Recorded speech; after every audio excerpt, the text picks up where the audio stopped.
नमस्ते दोस्तों। आज सुनिए माँ बाप की मजबूरी। रात के सपने से डरी हुई शारदा आज सुबह से ही अपने मोबाइल पर ऋतुराज की बाट जोह रही थी, पर उसके पास अपनी माँ से बात करने की फुर्सत नहीं, क्योंकि नई नई नौकरी होने के कारण उसने अपने माता पिता को पहले ही बोल दिया है, आप लोग मुझे बार बार फोन मत किया करो, समय मिलने पर मैं खुद ही बात कर लिया करूंगा। परदेश में नौकरी करना इतना आसान नहीं। हर समय एक किच जैसी नजर पीछे लगी रहती है। थोड़ी सी भी गलती हुई, बस पूरे देश को बेपानी होना पड़ता है। इनकी नजर में वसुधैव कुटुंबकम केवल बाहरी दिखावा है। अंदर से तो इन्हें सभी गैर मुल्कवासी अपने परोक्ष शत्रु या जासूस ही लगते हैं। मेरी पिछली नौकरी भी इसी परोक्ष शत्रुता का शिकार हुई। यहाँ शायद ही कोई ऐसी कंपनी होगी जो 2 वर्षों से ज्यादा किसी गैर मुल्कवासी वर्कर को काम पर रखती हो। इन लोगों को हमेशा ही यही डर सताता रहता है कि कहीं कोई विदेशी वर्कर इनकी कंपनी पर एकाधिकार न जमा बैठे। शारदा अपने बेटे की इन्हीं बातों में गोता खा रही थी कि बाहर दरवाजे से उनके पति मनोहर का आगमन हुआ। तब से तुम यहीं बैठी हो? मैं टहल कर भी आ गया। आज घर का काम नहीं करना क्या? शारदा के चेहरे पर उदासी छाई थी। उसका मन किसी ऊहापोह के कारण छटपटा रहा था। वह हताश भाव से बोली, आज काम तुम निपटा लो, मेरी तबीयत ठीक नहीं है। मनोहर मुस्कुराते हुए बोला, अच्छा ठीक है, लेकिन ये अचानक तुम्हारी तबीयत को क्या हो गया? सुबह तो तुम अच्छी भली जगी थी। क्या ऋतुराज ने आज फिर अपनी माँ से बात नहीं की? मनोहर ने मानो बुझी राख पर मुक्का मार दिया। शारदा तिलमिलाते हुए बोली, क्या तुम्हें कोई फर्क नहीं पड़ता? आखिर वो तुम्हारा भी तो बेटा है। ऐसी नौकरी किस मतलब की कि उसे अपने माता पिता के जीने मरने की भी सुध ही नहीं। या तो उसे इंडिया बुला लो, या फिर उससे कह दो कि हमें भी ले जाए अपने साथ पिट्सबर्ग। हमें नहीं रहना यहाँ अकेले।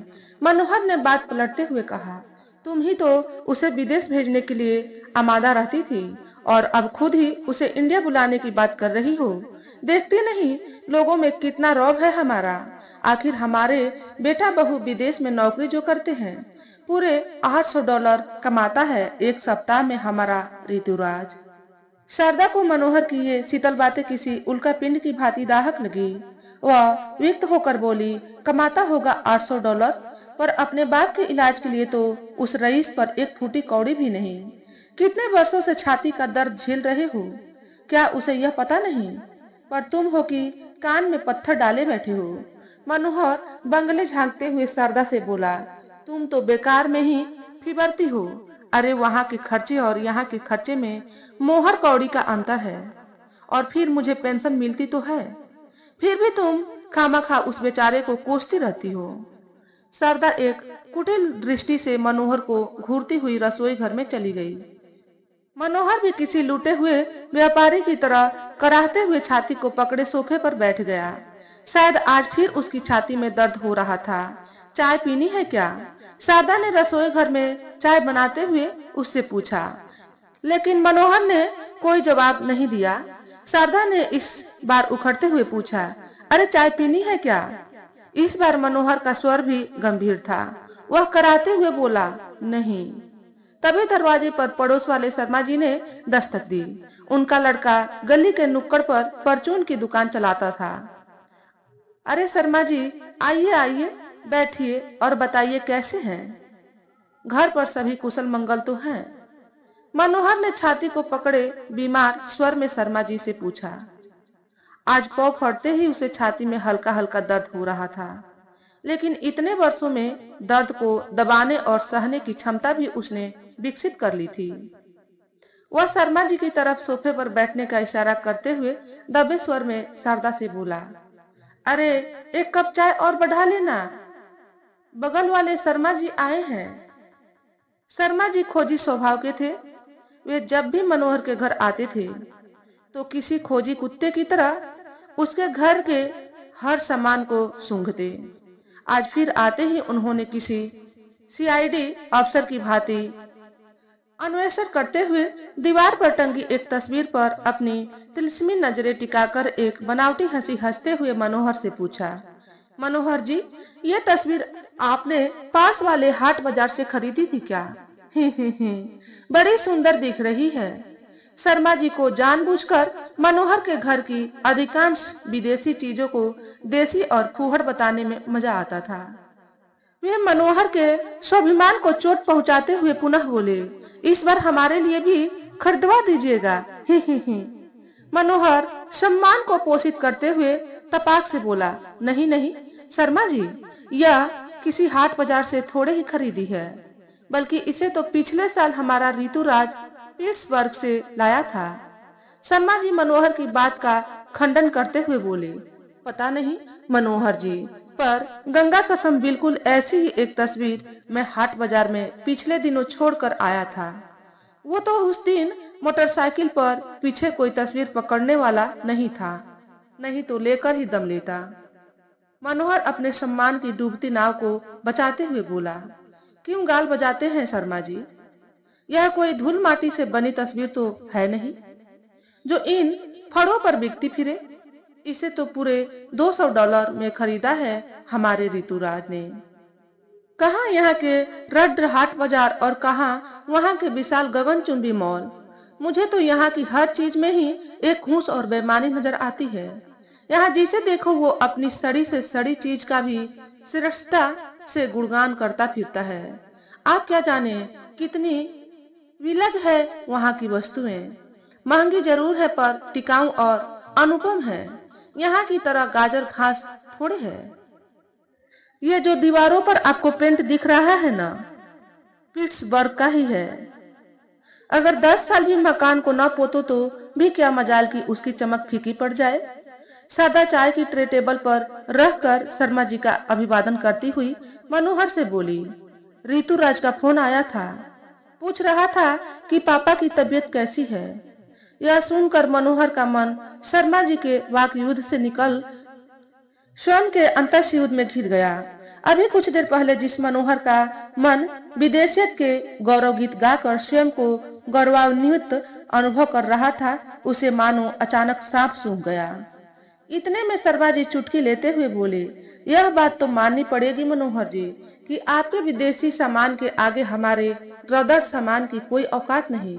लेकिन फिर भी मैं यह बात जोर देकर कहना चाहता हूँ कि हमें अपने सामान की रदड़ता कभी अखरती नहीं है। हो सकता है गिलहरी के लिए गूलर ही मेवा हो। ही। मनोहर को लगा कि शर्मा जी ने उसका सारा वैभव खाक में मिला दिया। वह अपनी प्रतिष्ठा का अंतिम तंतु उधड़ने से बचाते हुए बोला, हाँ आप सही कह रहे हैं शर्मा जी। अब क्या है कि आपने तो कभी ब्रांडेड चीजें यूज की ही नहीं जो आप उनका मर्म समझ सके। आपके लिए तो पीतल ही सोना है।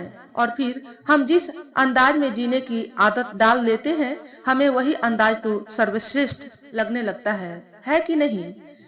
इसमें आपकी कोई गलती नहीं शर्मा जी। शर्मा जी ने इस बार मनोहर पर दोगुनी शक्ति से व्यंग वार चलाया। पर सुख तो अपनों के पास रहने से ही मिलता है मनोहर जी। कम से कम मेरा बेटा रात को परिवार के साथ बैठकर खाना तो खा लेता है। आपको तो वो भी नसीब नहीं। इस बार तीर ठीक निशाने पर लगा। मनोहर का पूरा शरीर बीत गया। शर्मा जी के व्यंग बाण लौट लौट कर उसके हृदय को भेदने लगे। शारदा से न रहा गया। वह शर्मा जी को आड़े हाथ लेते हुए बोली, हमें पता है शर्मा जी कि आप कितनी चुपड़ी खाते हो। अब मेरा ज्यादा मुंह मत खुलवाओ बड़े आए परिवार वाले। आप जब भी आते हो ऐसी उलझुल बातों से हमारा मूड खराब करके चले जाते हो। आप तो आग लगाकर चले जाते हो, पर हमें पूछो, यहाँ बुझाने में महीने भी कम पड़ जाते हैं। विदेशों तक पहुँचना कोई बच्चों का खेल नहीं है। अनेक अग्नि परीक्षाओं से गुजरना पड़ता है। आपके बेटे जैसी परचून की दुकान नहीं है ऋतुराज की, जो पूरे दिन वहाँ बैठकर मक्खियां मारे। वहाँ काम में भी इज्जत है और दाम भी आपके बेटे से 1000 गुना ज्यादा कमाता है हमारा ऋतुराज। शर्मा जी का चेहरा पीला पड़ गया। वे थूक अंदर निगलकर किसी खजैल कुत्ते की तरह रिरियाते हुए बोले, अरे भाभी जी, आप तो बुरा ही मान गई। ही। मेरा मतलब आप लोगों को दुखी करना थोड़े ही था। मैं तो मजाक कर रहा था। ही। अच्छा ठीक है, तो फिर मैं चलता हूँ। फिर कभी आऊंगा। नमस्ते। ही। शर्मा जी किसी निठल्ले की तरह हंसते हुए अपने घर की ओर चले गए। यद्यपि उनके जाने के बाद घर में निर्वत्ता छा गई थी, लेकिन उनकी बातों का भूचाल मनोहर और शारदा के मन में अभी भी बवंडर बनकर घूम रहा था। कुछ देर तक वे दोनों एक दूसरे की आंखों में लाचार दृष्टि से देखते रहे। फिर बरबस दोनों की आंखों में जल भर आया। अब कौन किसके आंसू पोंछता। अंततः दोनों एक दूसरे से नजरें बचाते हुए अलग अलग कमरों में घुस गए। कमरे भी मन की तरह सुने और वीरान थे। उनकी दीवारों से टकराकर मनोहर और शारदा की लौटती हूक ने उनकी जड़ता को और अधिक निष्ठुर बना दिया था। कमरों के भीतर से उठता उन दोनों का अंतर्नाद किसी दारुण व्यथा की चित्कार लग रहा था। दोनों अपनी अपनी हथेलियों में मुंह लिए फफक कर रो रहे थे। अब मरहम कौन लगाता, जब दोनों ही घायल पड़े थे। कुछ देर बाद शारदा को मनोहर के कमरे से कहराने की आवाज सुनाई दी। उसने देखा मनोहर छाती को पकड़े कमरे के एक कोने में जमीन पर पड़ा दर्द से कराह रहा है।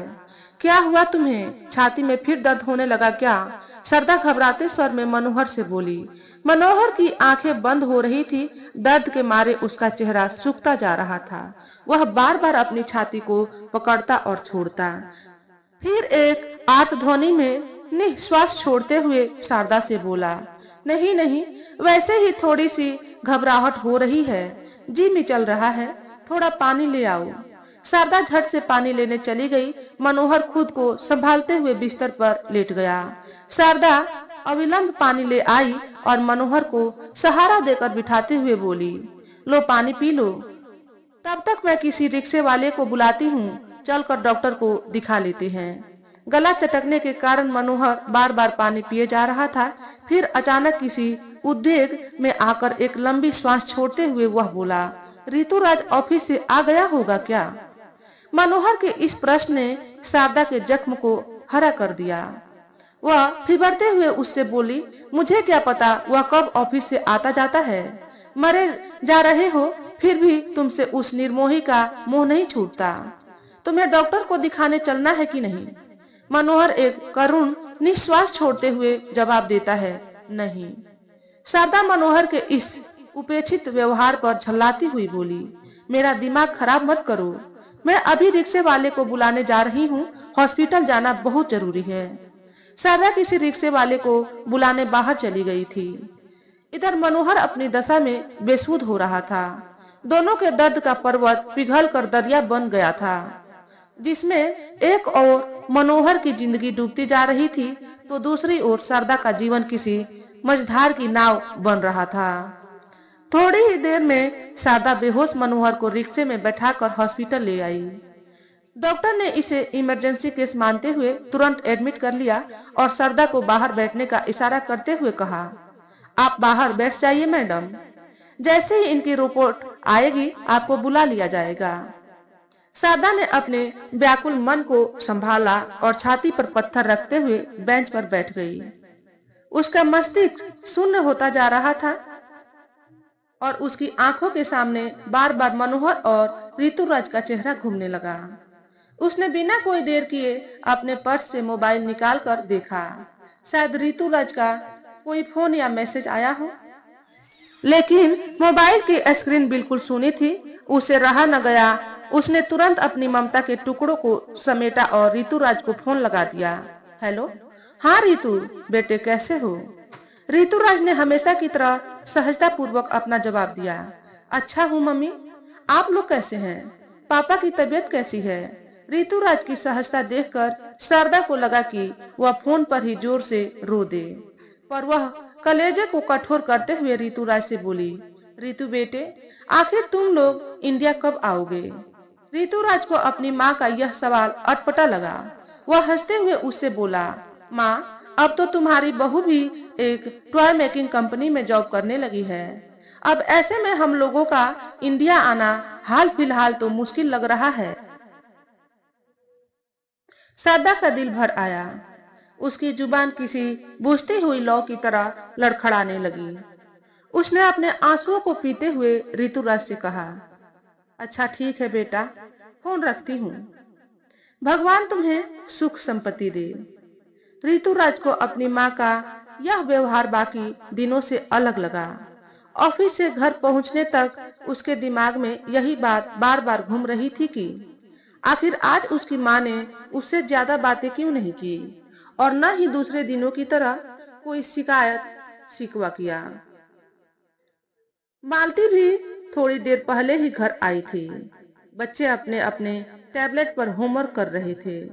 ऋतुराज वॉशरूम से निकलते हुए दबे स्वर में मालती से बोला, चलो क्यों ना कुछ दिन इंडिया घुमाए। बहुत दिन हुए मम्मी पापा को देखे। मालती को इंडिया शब्द सुनते ही मानो सांप काट जाता था। उसने एक कुटिल दृष्टि अपने पति पर दौड़ाई और भिनभिनाते हुए कमरे में चली गई। ऋतुराज ने गुहार लगाते हुए मालती से फिर पूछा, बोलो ना डार्लिंग, चले क्या इंडिया। मालती स्वदेश के नाम पर चिढ़ती थी। उसकी नजर में विदेश ही स्वर्ग था। वह मुंह की कड़वाहट उगलते हुए ऋतुराज से बोली, अगर तुम्हें उस नरक में जाना ही है तो बेशक जाओ, पर मुझे जाहिलों से मिलने का कोई शौक नहीं। भूल गए पिछली बार गए थे इंडिया, क्या हुआ तुम्हारी नौकरी जाते जाते बची थी और फिर वहां जाकर बच्चों का कितना कबाड़ा हो जाता है, ये तुम कभी भी महसूस नहीं कर सकते। ऋतुराज मालती के पास आकर पुनः द्रवित स्वर में हाथ बांधे बोला, पता है आज मम्मी ने मुझसे ज्यादा बात नहीं की। मुझे लगता है कि घर में कोई परेशानी है, शायद पापा की तबीयत ज्यादा खराब है। यह सुनकर मालती का विष हलाहल बन गया। वह किसी भुजंग भामिनी की भांति फुंकार मारते हुए बोली, जब भी तुम्हारे माँ बाप का फोन आता है तुम इसी तरह किसी जानवर की तरह घर भागने के लिए बेकाबू होने लगते हो। अगर तुम्हें घास खाने का इतना ही शौक था तो फिर यहाँ इंसानों में आकर क्यों दुल्लती मार रहे हो, वहीं ढोर गंवारों में बने रहते। मैं फिर कह देती हूँ, अगर तुम्हें अपने भविष्य की कोई चिंता नहीं है तो बिल्कुल इंडिया चले जाओ, पर मेरी नौकरी तो अभी नई नई है, मुझसे साथ चलने की उम्मीद मत करना। ऋतुराज का मन खिन्नता के शिखर पर था। रह रहकर मालती की बातें उसे डस रही थी। वह मुंह लटकाए बच्चों के पास आकर बैठ गया। What happened daddy? संकेत अपने पिता का लटकाता हुआ चेहरा देखकर बोला। ऋतुराज को अपने पुत्र के ये शब्द किसी मरहम की तरह लगी। उसने तुरंत एक वात्सल्य भरी मुस्कान लिए संकेत से कहा, will you go to your grandparents. Sanket अपनी माँ से प्रभावित था। स्वदेश के प्रति दुत्कार की भावना उसने मालती से ही सीखी थी। वह खींचकर तुरंत बोला, no no no, I do not want to go to my grandparents. पुत्र के इस जवाब से ऋतुराज का मन अपनों में ही बेगानों सा अनुभव करने लगा। वह चुपचाप उठकर कमरे से बाहर निकलकर सड़क पर आ गया। चारों तरफ ऊंची ऊंची इमारतें, चौड़ी चौड़ी सड़कें, जिन पर दौड़ते असंख्य वाहन हवा को माप रहे थे। हर तरफ एक निष्ठुर कोलाहल मचा हुआ था, मानो प्रकृति ने जड़ होकर पूरी मनुष्यता को मार दिया हो। ऋतुराज को लगा कि उसके चारों तरफ एक पतझड़ छा रहा है। प्रेम और करुणा का एक एक पुष्प जमीन पर गिरकर गल रहा है। अचानक उसे खुद के गलने का भान हुआ और वह खुद को कोसते हुए बोला, हाय, यह क्या कर दिया मैंने। आखिर मैं क्यों वहां अकेले मरने के लिए अपने माता पिता को छोड़कर आ गया। कितनी अच्छी जिंदगी गुजर रही थी इंडिया में मेरी। सुबह शाम माता पिता के आश्रय में पलता था, अपने देश की मिट्टी में खेलता था, लेकिन हाय, जब से इन बेगानों में आया हूँ, तिल तिल कर मेरी जिंदगी की महक इस गुलशन से कब कुछ कर गई, मुझे पता ही न चला। एकाएक ऋतुराज के मानसोधान में बचपन की स्मृतियों के गुल खिलने लगे। उसे याद आया किस तरह उसके माँ बाप ने अपने शिक्षित और आधुनिक होने का पूर्ण परिचय तब और महानता के साथ साबित किया जब कुटुंब और समाज के अनेक लोगों के गला फाड़ने के बाद भी उन्होंने दूसरा बच्चा पैदा नहीं किया। एक ही सर्वस्व है और उसी में संपूर्णता देखो। के सिद्धांत को ध्यान में रखते हुए मेरे ही खान पान और शिक्षा दीक्षा को तरहीज दी। पड़ोस वाले शर्मा जी अक्सर पापा से कहते, अरे एक बच्चा भी कोई गिनती में होता है, हम दो हैं तो कम से कम हमारे भी तो दो तो होने ही चाहिए। अगर एक गद्दार निकल जाए तो बूढ़े माँ बाप कम से कम दूसरे का पल्ला पकड़कर किसी कोने में डले तो रहेंगे। पर मम्मी पापा ने कभी भी इस क्षुद्रता को गरिमा नहीं दी। हाय, मेरे बचपन को उन्होंने कैसे संवारा, खुद को बुझाकर मुझे जगमगाया। धिक इस तथाकथित उन्नति पर जो ऊपर से चमकदार और अंदर से इतनी घिनौनी है। छी, क्या इसीलिए उन्होंने एक बच्चे को जन्म दिया था? क्या उन्हें पता नहीं था कि जिस बच्चे को वे इतने लाड प्यार से पाल रहे हैं, जब वह विदेश चला जाएगा तो उसके बिना रहना उनके लिए दुश्वार हो जाएगा? क्यों पढ़ाया मुझे इतना कि विदेश में नौकरी करने की मेरी ललक ने एक ही झटके में मेरे माता पिता, परिवार और देश को निगल लिया। ओह मम्मी पापा, मैं कैसे रहूंगा यहाँ? क्यों आने दिया तुम लोगों ने मुझे यहाँ कांटों के बीच? ऋतुराज को स्वयं का अस्तित्व किसी वृक्ष से टूटे हुए पत्तों की भांति लगने लगा, जो चाहकर अब कभी भी उससे नहीं जुड़ सकता। उसे स्वयं से घृणा होने लगी। जीवन की डोर अभिशाप लगने लगी। अमर्ष और आत्मग्लानि में आकर वह खुद को चोटिल करना चाह रहा था कि आवेग में आकर उसने अपना एक पैर मारे क्रोध के जोर से जमीन पर दे मारा, लेकिन उसे यह भी अपर्याप्त लगा। अचानक उसका एक हाथ जेब में रखे मोबाइल से टकराया। उसने अविलंब उसे जेब से निकाल कर देखा कि शारदा का एक मैसेज आया था। अब तुम्हें कभी भी इंडिया आने की जरूरत नहीं पड़ेगी, क्योंकि तुम्हारे पापा तुम लोगों का ज्यादा इंतजार न कर सके। ऋतुराज के पैरों तले जमीन खिसक गई। उसका शरीर मानो निष्प्राण हो गया। किसी तीखी चित्कार को छोड़ते हुए उसने मोबाइल पूरी ताकत के साथ सड़क पर दे मारा और खुद को गोली की तरह खुली सड़क पर छोड़ते हुए जोर से चिल्लाया, पापा, और पछाड़ खाकर जमीन पर गिर गया। तो दोस्तों, आज के वीडियो में बस इतना ही। अगर हमारे द्वारा बताई गई कहानी थोड़ी सी भी अच्छी लगी हो तो वीडियो को लाइक और शेयर करें। चैनल पर पहली बार आए हो तो चैनल को सब्सक्राइब करके बेल नोटिफिकेशन को ऑल पर सेट कर लें, ताकि आपको ऐसे ही अच्छे अच्छे वीडियो देखने को मिले। हमेशा खुश रहें, हमेशा स्वस्थ रहें। वीडियो देखने के लिए आपका बहुत बहुत धन्यवाद।